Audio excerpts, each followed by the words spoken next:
안녕하십니까. 안식일학교 교과방송 김주성 목사입니다. 제3과 제목은 논쟁입니다.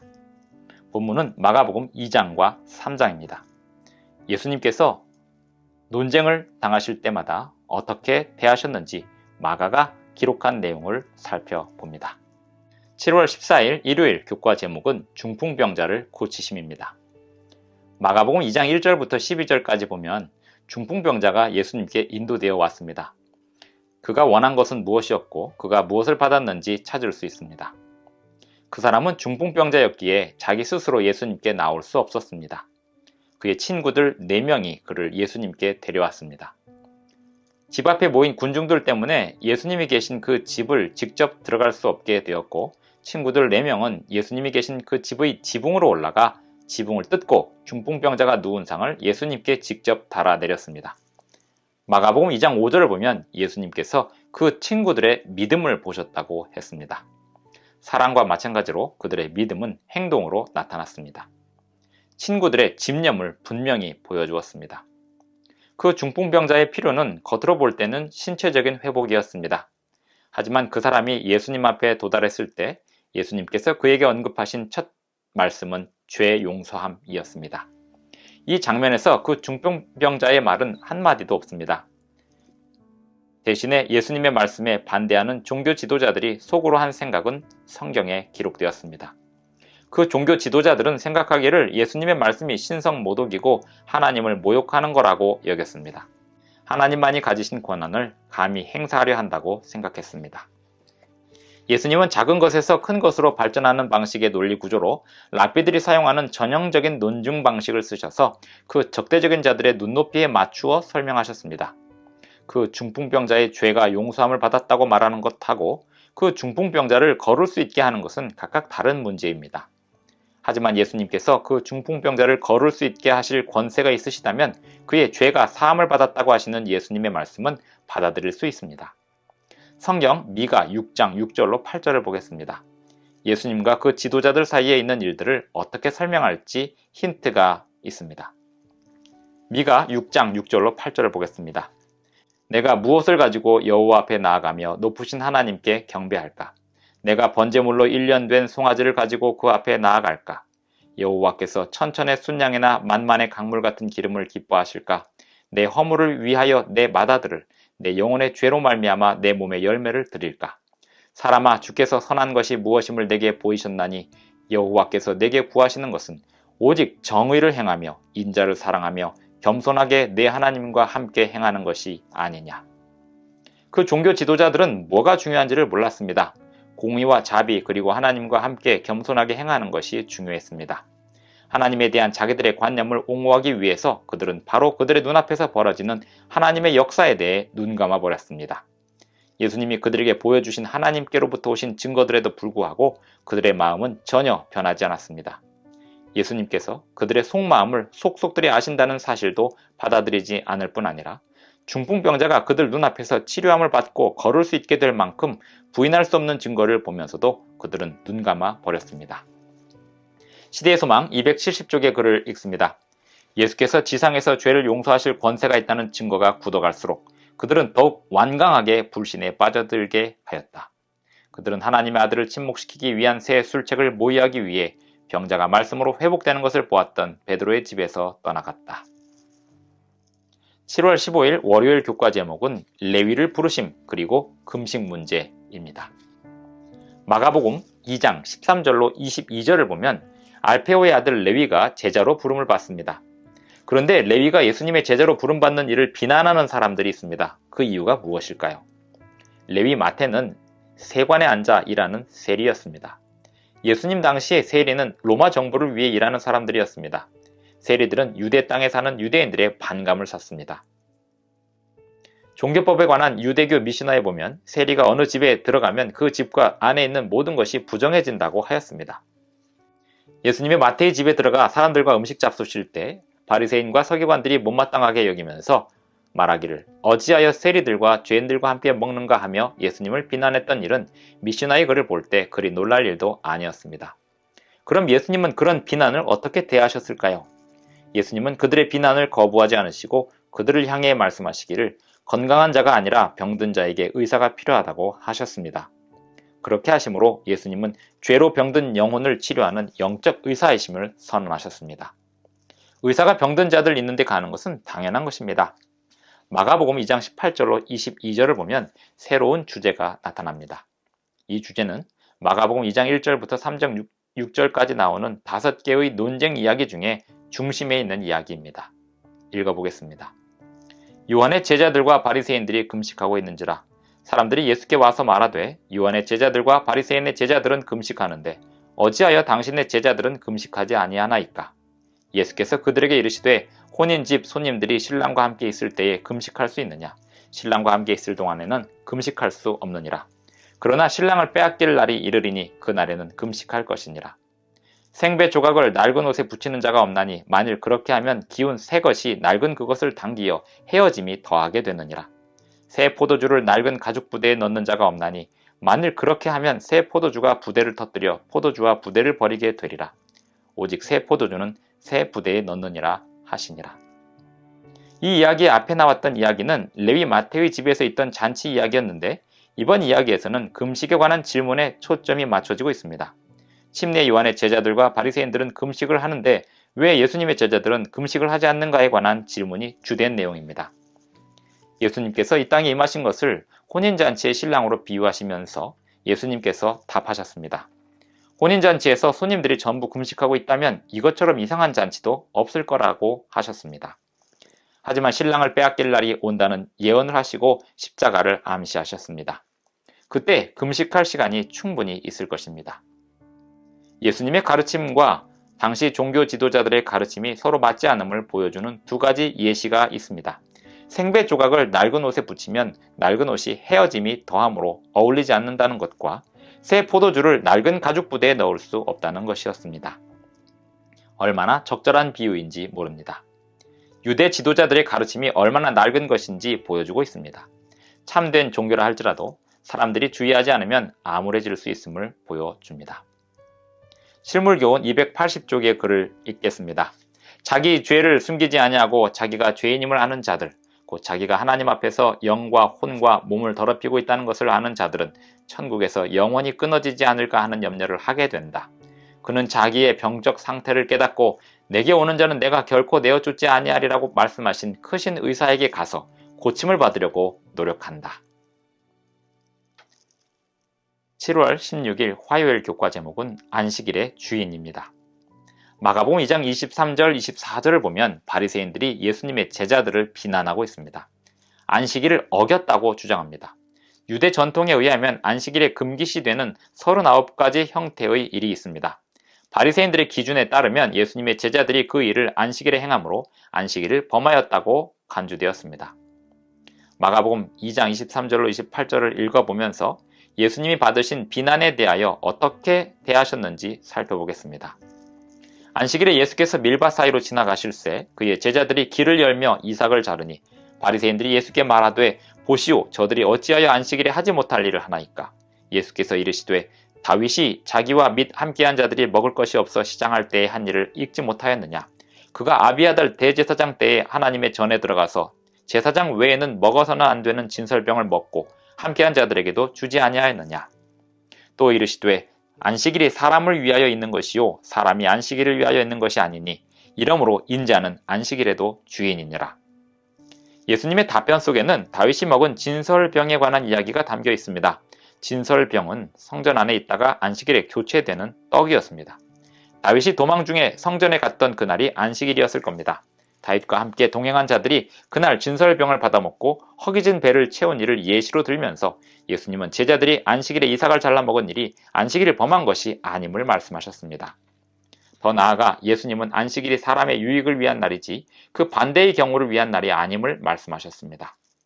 예수님 말씀의 기본 요지는 안식일의 주인은 예수님 자신이라는 것입니다. 그 다음 마가복음 3장 1절로 6절을 보면 안식일에 사람의 유익을 위한 날이라는 사실을 다른 경우를 통해 보여주고 있습니다. 읽어보겠습니다. 예수께서 다시 회당에 들어가시니 한쪽 손 마른 사람이 거기 있는지라.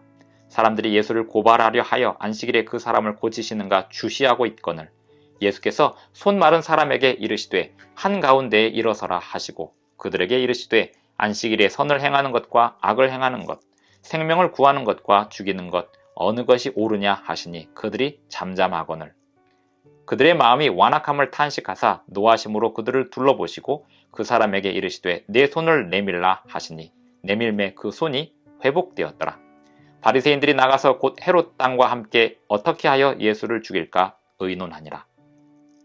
안식일 문제로 예수님은 유대 종교 지도자들과 다시 논쟁을 마주합니다.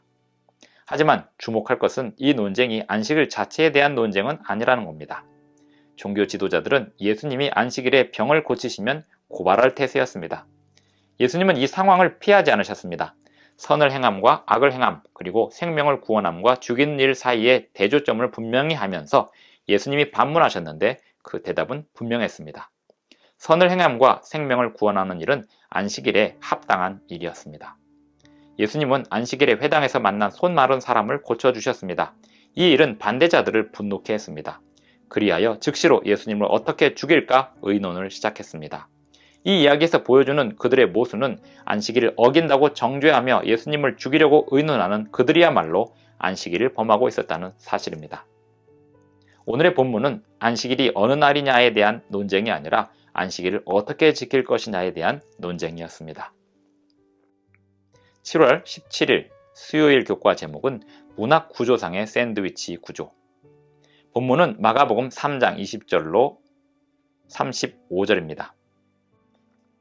이 본문 안에 담긴 두 구절이 어떻게 얽혀 있는지 생각해 봅니다. 20절부터 27절까지만 소리내어 읽어보겠습니다. 집에 들어가시니 무리가 다시 모임으로 식사할 겨를도 없는지라. 예수의 친족들이 듣고 그를 붙들러 나오니 이는 그가 미쳤다 하밀러라. 예루살렘에서 내려온 서기관들은 그가 바알세불이 집혔다 하며 또 귀신의 왕을 힘입어 귀신을 쫓아낸다 하니 예수께서 그들을 불러다가 비유로 말씀하시되 사탄이 어찌 사탄을 쫓아낼 수 있느냐.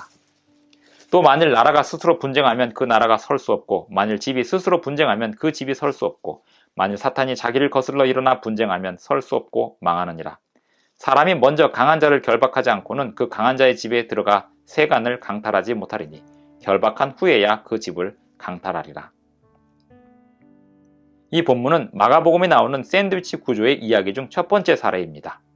하나의 이야기가 시작된 후에 다른 이야기 때문에 잠시 중단되었다가 다시 앞전의 이야기가 완성되는 구조입니다. 샌드위치 구조에서 앞뒤에 나오는 이야기의 배경은 예수님의 친족들이 예수님을 붙들러 나오는 이야기입니다. 이유는 예수님이 미쳤다는 이유였습니다. 샌드위치 구조에서 안쪽의 이야기는 예루살렘에서 온 서기관들이 귀신의 왕을 힘입어 귀신을 쫓아낸다고 비난하고 있음이 배경입니다. 서기관의 비난에 대하여 예수님은 먼저 압도적인 질문으로 대응하셨습니다. 사탄이 어찌 사탄을 쫓아낼 수 있느냐? 사탄이 사탄을 대적한다는 것은 말이 안 됩니다. 예수님은 분열에 대하여 말씀하셨습니다.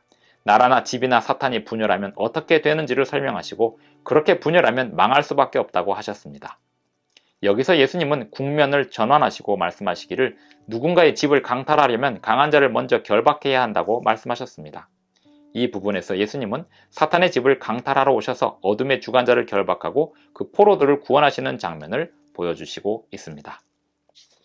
마가복음 3장 28절로 30절을 읽으면서 사하심을 얻지 못하는 죄에 대해서 읽어보겠습니다. 내가 진실로 너희에게 이르노니 사람의 모든 죄와 모든 모독하는 일은 사하심을 얻되 누구든지 성령을 모독하는 자는 영원히 사하심을 얻지 못하고 영원한 죄가 되느니라 하시니 이는 그들이 말하기를 더러운 귀신이 들렸다 하미로라. 사하심을 받지 못하는 죄는 성령을 거스르는 죄입니다. 성령의 역사를 마귀의 역사라고 부르는 죄입니다. 마가복음 3장 30절에서 그렇게 말씀하시는 이유가 설명되어 있습니다. 왜냐하면 서기관들이 예수님께서 행하시는 성령의 역사를 마귀의 역사라고 부르고 있기 때문입니다. 성령의 역사를 마귀의 역사라고 부른다면 성령의 음성을 들을 수 없습니다. 왜냐하면 아무도 자기가 마귀의 사역이라고 단정 지은 그 역사에 굴복하기를 원치 않을 것이기 때문입니다. 시대의 소망 322쪽의 글을 읽습니다. 사람이 회개하고 믿는다면 죄가 어떠하든지 그리스도의 피로 씻음을 받으나 성령의 역사를 거절하는 자는 자신을 회개하고 믿을 수 없는 자리에 두는 것이다. 하나님은 성령을 통하여 심령의 역사하시는데 사람이 고의로 성령을 거절하고 이를 사탄에게서 온 것이라고 말한다면 하나님께서 저들과 교통하실 수 있는 통로를 끊어버리는 것이다. 성령을 끝까지 거절하면 하나님께서 그 영혼을 위하여 더 이상 하실 수 있는 것은 아무것도 없다. 7월 18일 목요일 교과 제목은 문학구조상의 샌드위치 구조 두 번째입니다. 문학구조상의 샌드위치 구도가 두 번째로 나타난다는 이야기가 아니라 문학구조상의 샌드위치 구조를 계속 이어서 한다는 것입니다. 마가복음 3장을 본문으로 합니다. 마가복음 3장 20절 21절에서 예수님의 친족이 예수님을 미쳤다고 한 이유는 무엇일까요? 미쳤다고 하는 비난은 매우 심각한 비난입니다. 전형적으로 이런 비난은 어떤 사람이 자신의 안전을 해칠 때 제기됩니다. 예수님의 친족들이 이 문제를 제기한 이유는 예수님이 너무 분주해서 식사할 겨를도 없다고 생각했기 때문입니다. 그들은 예수님을 말리기 위해 출발했고 이 내용이 샌드위치 구조의 겉부분이 됩니다. 이 이야기는 샌드위치 구조상 안쪽의 이야기로 잠시 중단됩니다. 서기관들이 예수님을 비난하기를 예수님이 사탄과 결탁되어 있다고 한 내용입니다. 이 샌드위치 구조에서 겉부분과 속부분의 이야기 사이에 주목할 만한 평행구가 있습니다. 예수님의 친족들이 예수님을 보는 관점이나 서기관들이 예수님을 보는 관점 사이에 공통점이 있습니다. 예수님의 친족들은 예수님을 미쳤다고 했고 서기관들은 말하기를 예수님이 사탄과 결탁되어 있다고 했습니다. 마가복음 3장 31절로 35절을 보겠습니다. 예수님의 가족들이 원하는 것이 무엇이고 예수님이 어떻게 반응하셨는지 보겠습니다. 그때 예수의 어머니와 형제들이 와서 밖에 서서 사람을 보내어 예수를 부르니 무리가 예수를 둘러앉았다가 여짜오되 보소서 당신의 어머니와 형제들과 누이들이 밖에서 찾나이다. 대답하시되 누가 내 어머니이며 형제들이냐 하시고 둘러앉은 자들을 보시며 이르시되 내 어머니와 내 형제들을 보라. 누구든지 하나님의 뜻대로 행하는 자가 내 형제요 자매요 어머니이니라. 이 장면에 이상한 점이 보입니다. 어머니와 가족들이 왔는데 만나지 말아야 하는 걸까요? 이때의 문제는 예수님의 가족들이 하나님의 뜻과 일치하지 않다는 데 있었습니다. 예수님은 이 점을 인지하셨고 이 구절에서 예수님은 가족을 재정의하셨습니다. 하나님의 뜻을 행하는 사람이 예수님의 형제요 자매요 모친입니다. 예수님은 하나님의 아들 인자입니다. 그러므로 하나님의 뜻에 일치시키는 사람이 예수님의 가족이 됩니다. 여기 나오는 마가의 샌드위치 구조에서 두 이야기는 둘 다 깊은 역설을 담고 있습니다. 송 이야기에서 예수님은 분열된 집은 일어설 수 없다고 하셨습니다. 얼른 보기에 겉의 이야기에서 예수님의 가족이 분열된 가족처럼 보입니다. 하지만 예수님은 여기서 난점을 가족의 재정의를 통해서 해결하십니다. 예수님의 진짜 가족은 하나님의 뜻을 따라 행하는 사람입니다. 역사를 보면 많은 그리스도인들이 그들의 친족들로부터 배척을 받았습니다. 매우 고통스러운 경험입니다. 마가복음에서 예수님은 그와 같은 경험을 하고 있습니다. 예수님은 그 경험을 이해하시고 이 고통스러운 배척을 당한 사람들을 위로해 주실 수 있습니다. 시대의 소망 822쪽의 글을 봅니다. 우리 가족 중에도 동정에 줄이고 생명의 떡에 굶주린 영혼이 있을 수 있다. 그리스도를 위해 교육시켜야 할 자녀들이 있을 것이다. 우리의 바로 문전에 불신자들이 있다. 가장 가까이 있는 일을 충성스럽게 하자. 다음에 하나님의 손이 길을 인도하시는 데까지 우리의 노력을 확대하자. 많은 사람의 사업이 그 환경에 의하여 제한을 받는 것처럼 보이나 어느 곳에서든지 신앙과 근면으로 그 일을 행한다면 세상의 가장 먼 곳에서도 이 일의 감화를 느끼게 될 것이다. 마가복음 2장과 3장에서 예수님께서 당하신 논쟁의 경험들을 살펴보았습니다. 그리스도인의 삶에는 논쟁을 피할 수 없는 상황들이 펼쳐집니다. 하지만 그러할 때마다 예수님처럼 성령의 인도를 따라 지혜롭게 소금으로 고르게 함같이 말을 할 수 있다면 매번 주님의 영광을 드러낼 수 있게 될 것입니다.